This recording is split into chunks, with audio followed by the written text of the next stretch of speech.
Hello, BookTube. Jim here. Welcome to Mystery and Mayhem. I just recorded 12 minutes of video when there was no audio, so I'm going to try this again, and hopefully this is going to work. Hold on, let me put my microphone on. Better be working. What I was going to do today and share with you, I was going to do an in-depth book review of this book. If you watched my first video, you might remember me having that on the first video when I bought it that day. Eric LaRocca, Things Have Gotten Worse Since We Last Spoke. And on that video, I said I'm not a real fan of horror, and it's partly true. I mean, I like I'm a traditionalist when it comes to horror. I like vampires, werewolves, ghosts, that kind of thing. Traditional stories, pulp horror stories, Robert E. Howard stuff. Modern body horror, phobia, isolation horror, I'm not the greatest fan of. And this is that. I'd say that this book falls in that category. But that being said, it's not a badly written book at all. Actually, Eric LaRocca is a very, very good writer. He draws his characters well. There was an awesome buildup of suspense in this, and he just he knocked it out of the park.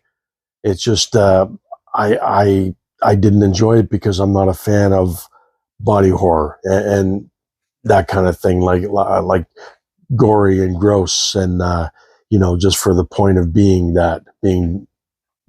disgusting. But I mean, obviously there's symbolism and nuance throughout the story too, that it's not just about the goriness. Obviously, the premise is that two women meet on a LGBTQ chat room, and over a mundane thing, and over time they develop a relationship, which spirals into something very ugly over time. And they're both of the characters, they never meet face to face. Both of the characters are very broken people, very disturbed people in their own way. And it goes to some pretty dark places, and it just ends,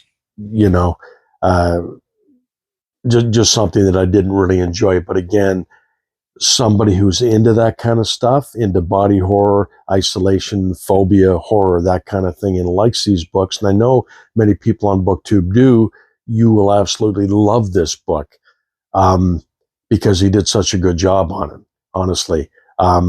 So what I wanted to do, if anyone's interested, I wanted to offer this to you for free.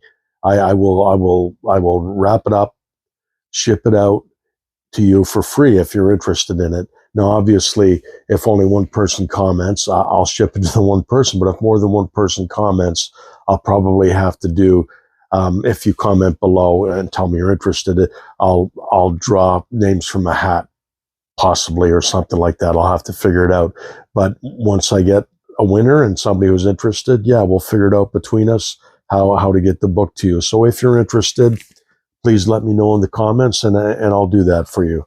Now I've got, I went out today to grab some books. I wanted to go on a little bit of a book buying binge because, Read What You Own challenge is coming up. And I just, if I'm going to do it, I'm not going to be buying books for like 3 months. So I kind of wanted to get out today and do some of that. So I went to Value Village, which is like a thrift store for those who don't know, and a store called Talese, which is another thrift store. And they both have pretty good book sections. Like I always can find something cool there. So I got a few things. I'll share them with you. First of all, Stephen King. I read his Dark Tower series #1. And that was years ago. So I thought it's about time I kind of started reading the rest of the series. So I got the next 3 in the series in these nice signet editions. That's #2, The Drawing of the Three. And these are like brand new. Like they haven't been touched. I don't think anybody's cracked them open. And there's #3, The Wastelands. and they just kind of get thicker as they go. But yeah, I spent half an hour taking all the stickers off. That one's still a little sticky. And here's number 4, Wizard in Glass, and that one's really thick. So I'm really looking forward to reading these, because I really enjoyed the first one, and there was a short story or two and some other anthologies I have from the Dark Tower universe, and I really like them. And I like when Stephen King does something apart from horror, when he tries to do, fantasy or like crime fiction. Like I love The Green Mile, that kind of thing, a little different than what he normally does. But yeah, those are nice books to have. So I'm looking forward to them.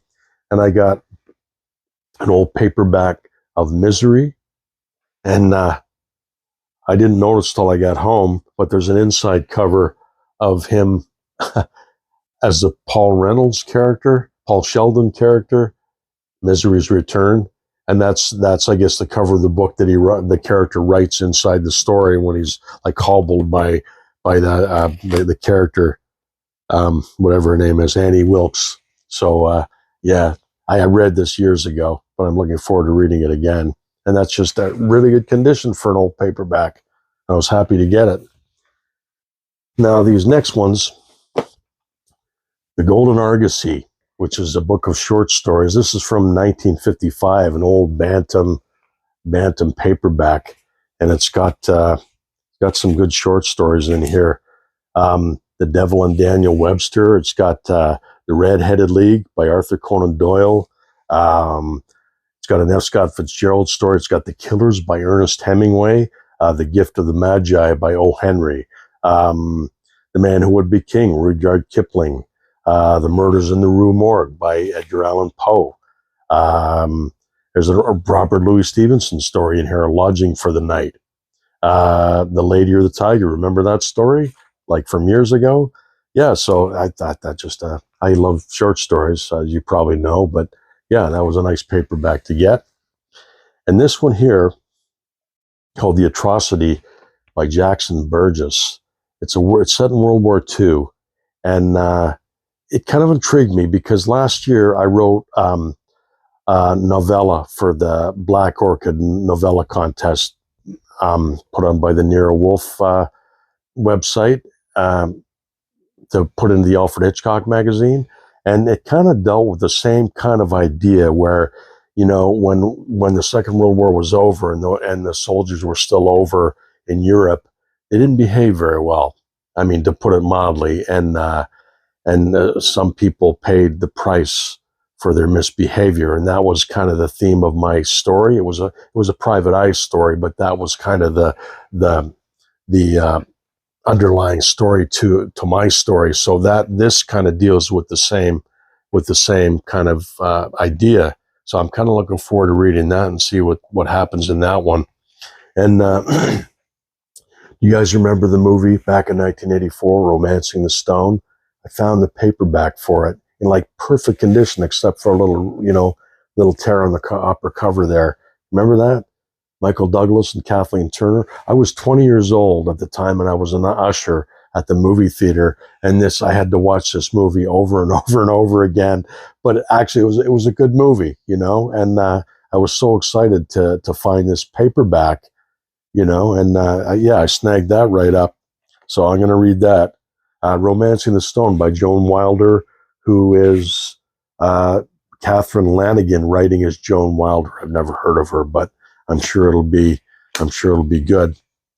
And oh yeah, this one here, Ghost Road Blues by Jonathan Mayberry. Now, I'd never heard of this author or the book, but the synopsis sounded very cool. I'm going to read it to you. Pine Deep buried the horrors of its past a long time ago. 30 years have passed since a serial killer sheared a bloody swath through the quiet Pennsylvania village. Now residents and tourists enjoy the country's largest Halloween celebration. It was in what is cheerfully called the spookiest town in America. But a month before Halloween, it begins again. Unspeakably desecrated bodies, inexplicable insanity, and an ancient evil walking the streets, seeking to shred the very soul of this vulnerable community. Yes, the people of Pine Deep have faced a killer before, but this time evil has many faces, and the lust and will to rule. The struggle will be epic. So, yeah, that just sounded intriguing, man. So I had to pick that one up. And last but not least, I was happy to get this. Lauren D. Estleman's one of my favorite writers. He writes the Amos Walker Private Eye series, and he does westerns. And he did Sherlock Holmes versus Dracula, which I had in my other video. But this one here, Ragtime Cowboy, it's set in Prohibition era. And the synopsis is Southern California, real-life detectives Charles A. Siringo and Dashiell Hammett must solve a mystery involving a ruthless politician, Joseph P. Kennedy. With sharp dialogue and a rich historical background, Ragtime Cowboys is an exciting, suspenseful tale of bribery, blackmail, and murder.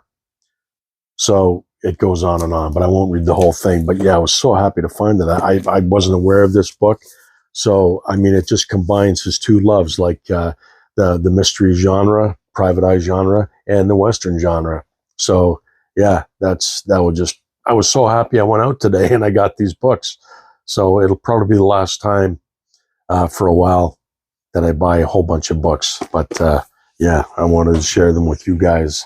And please, if you're interested in that book, The Things Have Gotten Worse Since We Last Spoke by Eric LaRocca, please comment down below and let me know you're interested, and I'll get it to you somehow or other. I'll get it mailed off to you for free.